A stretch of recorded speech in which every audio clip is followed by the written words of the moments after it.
Hey, everybody. Welcome back to the Startup Sense podcast. This is your host, Jonah Lupton. Thank you so much for joining us today. We have another great episode for you. On the phone, I have Simon Payne. He is the co-founder of a company called ConvertPlayer. He was formerly the co-founder of a company called LeadPages, which many of us have used, to set up our landing pages. That company's raised $38 million, about 200 people. He spent about 4.5 years at the company and then moved back to Prague, where he started ConvertPlayer. And essentially what they're doing is helping video marketers and vloggers and people like that, better capture, or I guess leverage their audience, get more shares, get more email addresses, stuff like that. So we'll talk about all that in a second. ConvertPlayer is currently bootstrapped, just a small team of a few people, but let's welcome Simon to the show. Simon, how are you, man? I'm great. I'm really happy to be here. Thank you for joining us. So talk to us. I mean, there's a lot of places we can kind of start off here. I guess first talk to us about ConvertPlayer. What exactly are you guys doing? Well, we are trying to help bring more interactivity into videos and help actually use your videos to get more, subscribers, customers, and social following. So sometimes you build some kind of excitement in the video, but there's no way to actually interact on it. So let's say you're watching a video, like a review of some product. At the end, you want to buy it. So I can help you insert the link inside the video or subscribe button. Gotcha. And who are you guys targeting with this? Are you targeting like I said in the intro, the video marketers and vloggers, or big companies? I mean, like the big publishers? I learned this at LeadPages. When you're starting and you're bootstrapping, you really have to kind of start at the bottom of the market. So that's where I'm right now and slowly like building up. So after YouTubers and small video marketers, I'm going to be, going after bigger marketers and bigger companies, eventually even agencies and corporations. But I have to build my way all the way up and really learn on the way from each like stage of the market. So you started, like I said, you spent 4.5 years at LeadPages. When did you actually start ConvertPlayer? We had like a early access launch in October last year. Okay. So about 6 months ago? Yeah. Okay. And how long did it actually take you guys to build the first version of the product? I think it actually took me a pretty short time. It was probably like 3 or 4 months just to get started before. And then after I launched, I really jumped onto it really full time. And then how big is your team right now? It's just 2 full-time people and some outside contractors that helping me.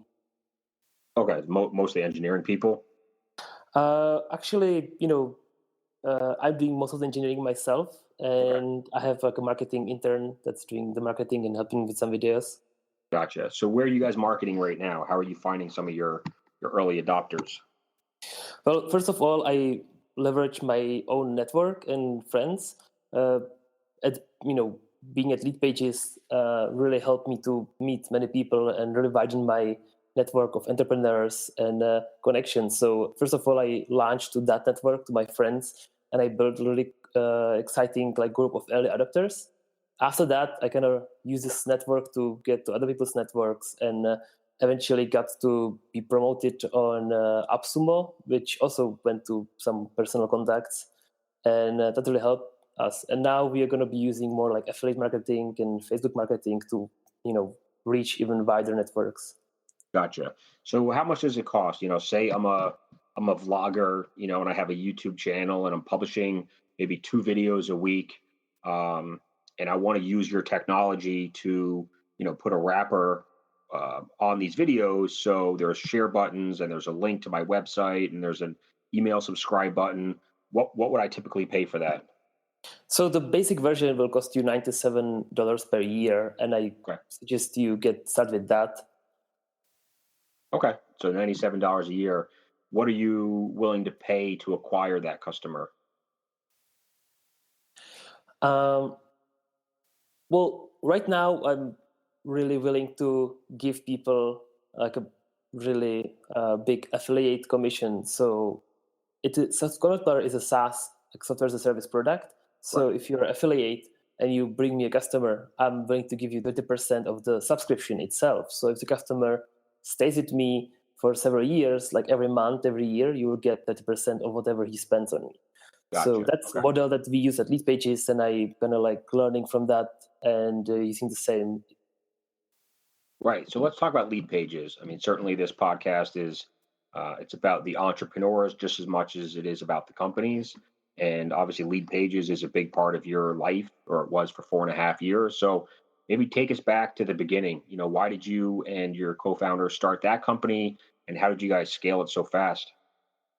Uh, it was 2012, and it was kind of the early days of all the big cloud platforms. And I was kind of happy and lucky that I kind of stumbled upon Google Cloud Platform, and I just realized I can build something really big with this. I can build like next good Twitter. But then I realized I'm just not a developer. I don't really know how to sell that. So I really need somebody, some co-founder who would be able to sell something big and even actually tell me what to build, because as a developer, I had no idea. And I got lucky and I met with Clay Collins, and we become founders of LeadPages together. And he was the marketing mastermind behind LeadPages, and still is today CEO of the company.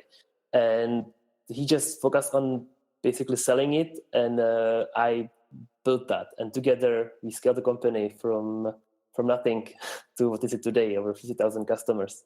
Jeez, wow. Okay, so you were kind of the technical person, and he was the marketing person. Yes, and we also had the third co-founder, Tracy, and she was basically doing everything else from operations, sectors, finance, and HR, and that kind of really freed our hands to do what we were best at. Okay. And what have you learned? You know, what did you learn in your 4.5 years at Lead Pages that has prepared you to be a better founder for ConvertPlayer? So one thing that really surprised me while growing LeadPages is that I always expected that once we reach some kind of like high level of business, some really high goal or status, we will learn some kind of like secrets, like how to do that, and or maybe we'll get in touch with some advisors from other companies that achieve like really high financial goals. And we realized when we get there, there's no secret, and we actually were the best ones to just decide on our own what to do. We always felt like we are not the right people to do the job because we thought we don't have like experience, or maybe we're not the right people with the right skills. But at the end, I realized you just need to keep doing what you're doing, and eventually you will get there. Don't really wait for some magic advice or some help from outside. Just kind of try to find the best solution on your own and just go with it. Now, obviously, ConvertPlayer, like I said, you haven't raised money yet. Lead Pages raised a ton of money. You know, what are your plans with ConvertPlayer? Do you think you're going to try to bootstrap this longer, or do you have intentions of raising outside capital? There are really interesting considerations when it comes to growing company, and I feel like you can actually decide how fast it's going to be growing. If you want to have like fast growth, you'll make decisions like getting capital, hiring faster, and stuff like that. If you want not as fast growth, but maybe more control of the company, and then you'll probably be growing slowly, but maybe you will have like a smaller team, and maybe like more fun and be more stable, and maybe would like take less time of your life, because first few years were really crazy for me at LeadPages, and I love that. It was really exciting, but it was also really hard. So I feel like now I'm gonna build like much smaller team, like a smaller project, which like a longer momentum. And I'm not really looking for investors. I'm more looking for really bootstrapping my way through, and learning a lot about how to market software on my own. So you're pretty much the first guest I've had on the show. I think I've had 171 guests so far, and I don't know of any that have left an operating company, you know, well funded, still growing, have left to start something new. So, I mean, how difficult was it making that decision? And then what happens with your stock and Lead Pages? Do you get to retain it? Is it fully vested? Do you sell it back to the company? Can you give us any information about that? Yeah, sure. I was fully vested, and I still control my stock options. So that part, was obviously uh, secured before I decided to leave. And also, the company, this was like a longer process. It was not like a rush decision that I decided one day to leave. I felt like as the company was growing, I was actually the whole time in Prague, and it was much harder and harder for me to make a big influence and effect on the technology if I was not in the office, which was getting lots of new hires. And I decided not to move to US and actually operate like remote, which kind of forced me to make some sacrifices. And eventually realized I would actually slowly leave the company. And I made sure that I kind of give away all my responsibilities and necessary things to other people in the company. So it wasn't like a drastic decision, and it really like evolved slowly over time. And I remained like friends with everybody inside, and I was very happy with the process.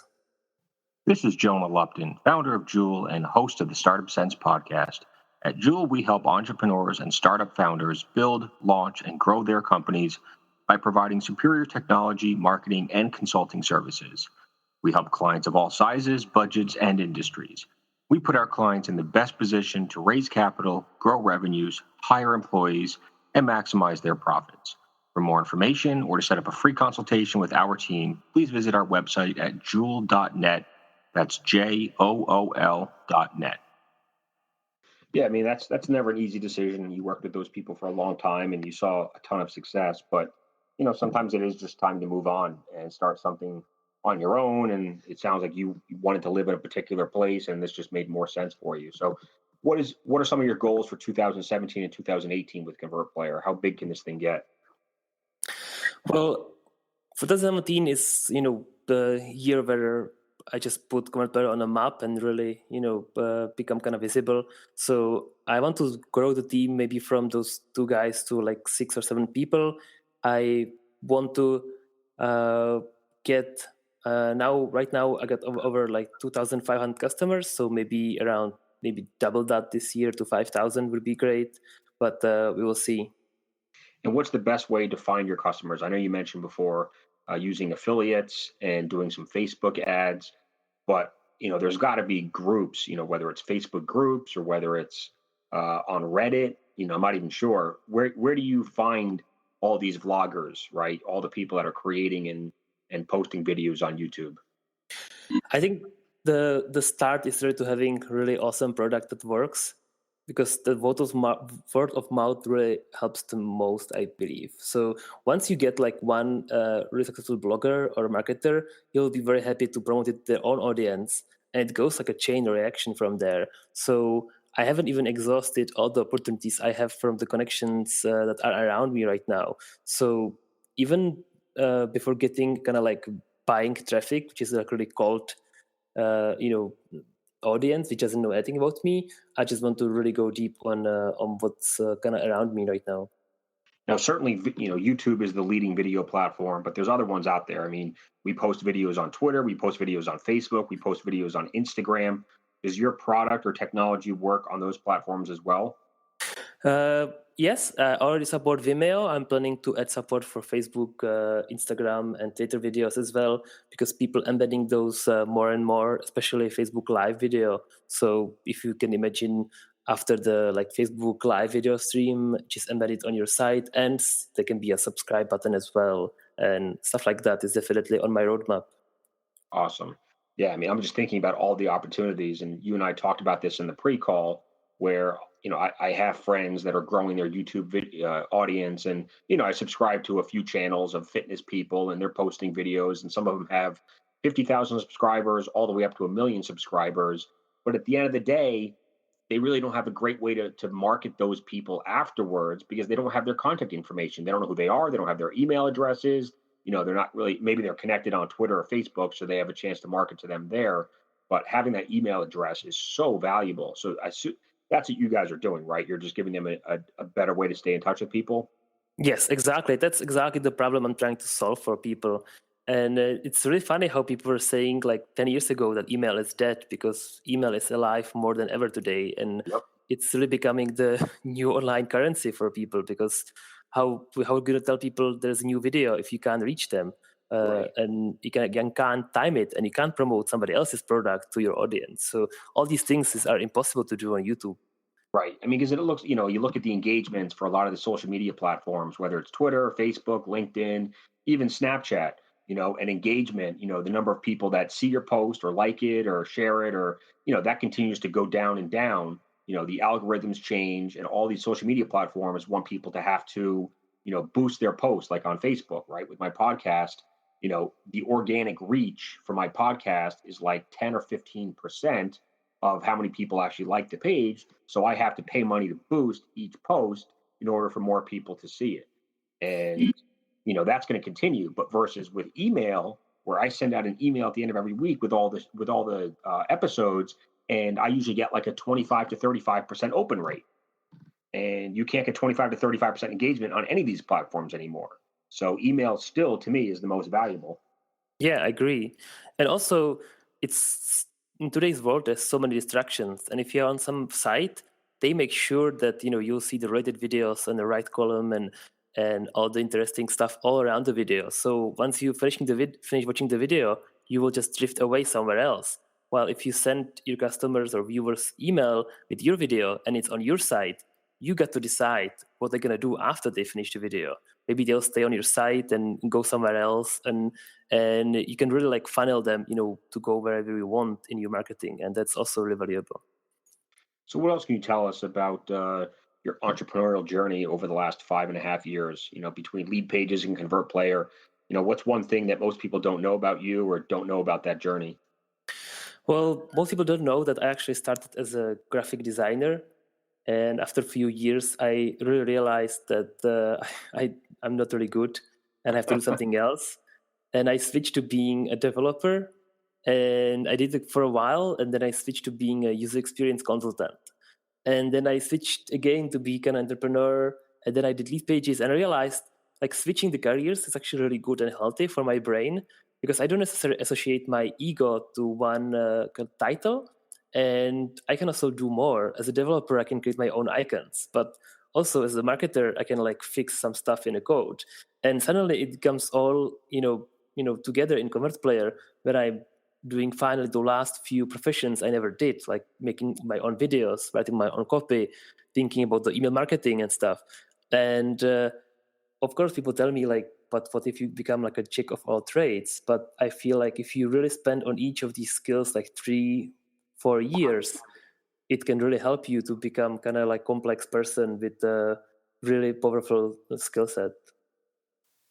What is your favorite thing and least favorite thing of being an entrepreneur? My favorite thing is I can control my own time. If I don't add new features, don't send new emails, don't do anything for 1 or 2 weeks, nothing is going to happen. And I know exactly the costs that I will have. And my least favorite thing is, well, I actually want things to happen. So I will spend the time working anyway. But at least it's my decision. So it's kind of like a double-bladed sword. So How different is it, when you started at LeadPages and it was just a few of you, and then when you left, it was, over 150 people. How different was it? Like, how different was the culture? How different was your day-to-day responsibilities? we were kind of lucky that we had Tracy as a co-founder, because the culture is the only thing that didn't change. The culture stayed awesome since the beginning until the end. But the company itself, I feel like I was working for 5 different companies or startups, because it really was different stages. There were people that thinking, oh, I was the early employee from less than 50 people. And I was the employee when we were less than 3 people. So it's really different stages, and each stage required completely different measures, approaches, team management, and all the other things. And it was really challenging, and we have to stop doing stuff that worked before because it stopped working, and find new ways how to kind of like grow this company to the next stage.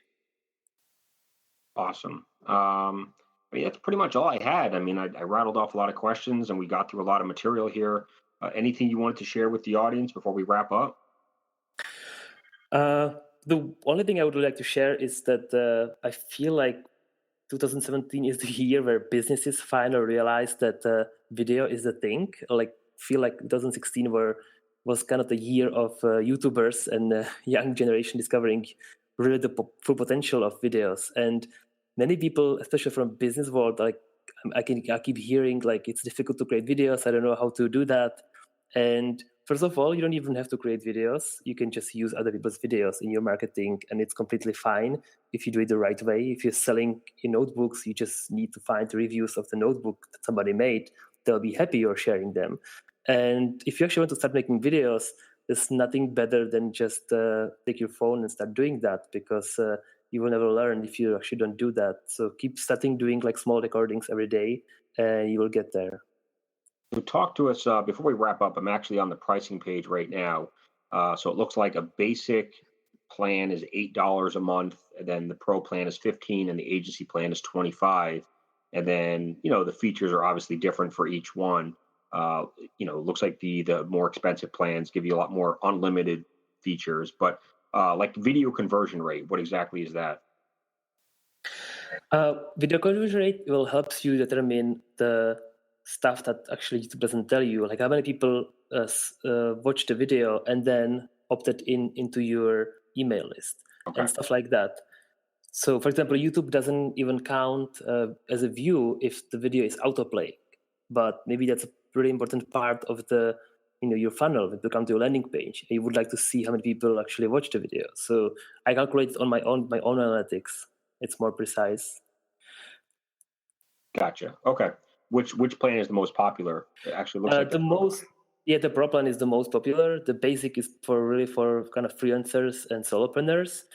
I'm not trying to limit how many videos you want to make, or even the features. Actually, most of the features are available even on the basic plan, because I want to make really like a premium product. The pro and the higher plans, they will mostly have different integrations and some advanced stuff like affiliate program access and stuff like that. Gotcha. Okay, cool. Well, that's pretty much all I got for you, man. I really appreciate you taking the time for to chat with us today. ConvertPlayer.com is the website. I'm trying to think what else I can tell you. Are you on any social media? If we want to connect with you on LinkedIn or Twitter, are you active? Yes, I'm active on Twitter most of the times. My Twitter is Simon Prague. Okay, cool. And if it's all right with you, can I put your email address in the show notes in case any audience members want to reach out to you personally and learn more? Absolutely. Awesome. Yeah, I figured any good startup founder / hustler is always willing to talk to some potential customers. Yeah, or you can just contact my own support, and I'll be there waiting for you, trying to help you, because I do that as well. Nice. Okay, man. Well, thank you so much for chatting with us today, and I look forward to staying in touch with you in the future. Absolutely. It was great. Really pleasure. Thanks, Simon. Appreciate it. Talk to you soon. Bye.